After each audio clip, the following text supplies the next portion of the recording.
Sir ఇప్పుడు gold అనేది ఇప్పుడు ఈ రోజుటికి దగ్గర దగ్గర 1,21,000 చేంజ్ అంటూ ఉంది. అంటే ఇప్పుడు నేను 119 వరకు కూడా నేను చూసాను గోల్డ్ అండ్ మొన్న 127 వరకు కూడా చూసాను.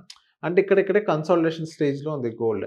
అండ్ ఇప్పుడు ఎవరైతే ఇన్వెస్ట్‌మెంట్ చేస్తున్నారో డిజిటల్ గోల్డ్ పైన గాని ఇన్వెస్ట్‌మెంట్ మాడ్యూల్‌లో చేస్తున్నారు. సో ఇప్పుడు ఇదొక రైట్ టైమ్ అంటారా ఇన్వెస్ట్ చేయడానికి? లేకపోతే వాళ్ళు ఇంకా కొంచెం హోల్డ్‌లో ఉంచి ఇంకా 1,17,000 గాని, 1,19, 18 గాని అక్కడి దాకా వచ్చిన తర్వాత ఇన్వెస్ట్ చేయమని చెప్తారా? ఇది యాక్చువల్‌గా ఏంటంటే మంచి క్వెషన్ అడిగారండి. గోల్డ్ ఎప్పటికైనా ప్రెషియస్ స్టోన్ మనకి ఎప్పటికైనా వాల్యూ పెరిగేదే. ఇది ప్రతి సంవత్సరం ఎంత కాదన్నా ఆన్ యావరేజ్‌గా 8% గ్రోత్ అయితే కంటిన్యూగా అవుతూనే ఉంది. సో ఇప్పుడు మనకి లాస్ట్ 1 ఇయర్ చూస్తే మీరన్నట్టుగా ఒక్కసారిగా మనకి ఒక 40% రిటర్న్ దాకా వచ్చింది. సో ఇక్కడి నుంచి మనం గోల్డ్ ఎక్కువ ఫిజికల్‌గా కొనుక్కుంటాం. చాలా మంది డిజిటల్‌గా కొంటున్నారు కాబట్టి ఇది ఒక మంచి పరిణామం అని చెప్పొచ్చు.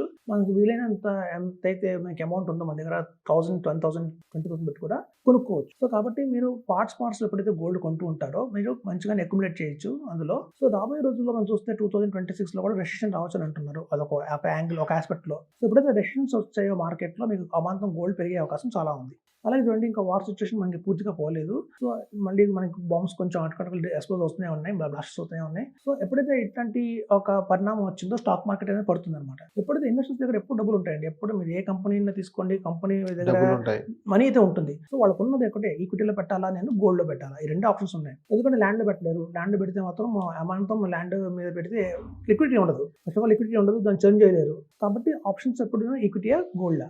సో ఎప్పుడైతే మనకి ఈక్విటీ మార్కెట్ బాగాలేదు, అన్‌సర్టెనిటీగా ఉంది, పెరుగుతుందో తెలీదు, పడుతుందో తెలీదు, కొంచెం యాంబిషన్‌గా ఉందనుకోండి ఈక్విటీ మార్కెట్, ఆ మంతం వాళ్ళు గోల్డ్‌లో పెట్టడానికి ట్రై చేస్తారు. సో ఎప్పుడైతే ఇన్‌స్టిట్యూషన్స్ కూడా గోల్డ్‌లో కొంటున్నాయో, ఆ మంతం మన గోల్డ్ రేట్ అనేది పెరుగుతుంది. సో కాబట్టి ఎప్పుడైనా ఒక లాంగ్ రన్‌లో, ఒక ఆరిజిన్‌లో ఒక 10 ఇయర్స్ ఆర్ 5 ఇయర్స్ ఆరిజిన్ గనుక మన దగ్గర ఉంది అంటే మాత్రం కంపల్సరీగా గోల్డ్‌లో ఇన్వెస్ట్‌మెంట్ చేయండి. డిజిటల్ గోల్డ్‌లో అయితే ఏంటంటే మనం ఈవెన్ ఒక స్మాల్ అమౌంట్‌తో కూడా స్టార్ట్ చేయొచ్చు. ఈవెన్ 1000, 2000తో కూడా స్టార్ట్ చేయొచ్చు. అలా ఎస్ఐపి ఫార్మ్‌లో కానీ వీక్లీ ఎస్ఐపి పెట్టుకుంటే ఇంకా మంచిది. సో వీక్లీ ఇప్పుడు మనకి చాలా వాలటిలిటీ ఎక్కువ ఉంది కాబట్టి సో వీక్లీ మోడ్‌లో మనం కనుక ఎస్ఐపి లాగా గాని వేస్తే కనుక 5,000, 5,000, 5,000, 20,000 ఒకేసారి వేసే కన్నా కూడా వీక్లీ ₹5,000 ఎస్ఐపి లాగా వెళ్ళినా కూడా మీకు మంచిదే. సో మనకు యూనిట్స్ వస్తూ ఉంటాయి గోల్డ్ పరంగా. సో దాని ద్వారా ఏమవుతుంది మీకు లాంగ్ హారిజన్‌లో ఒక 5 ఇయర్స్ హారిజన్‌లో డెఫినిట్‌గా అయితే మంచి రిటర్న్ చూడొచ్చు.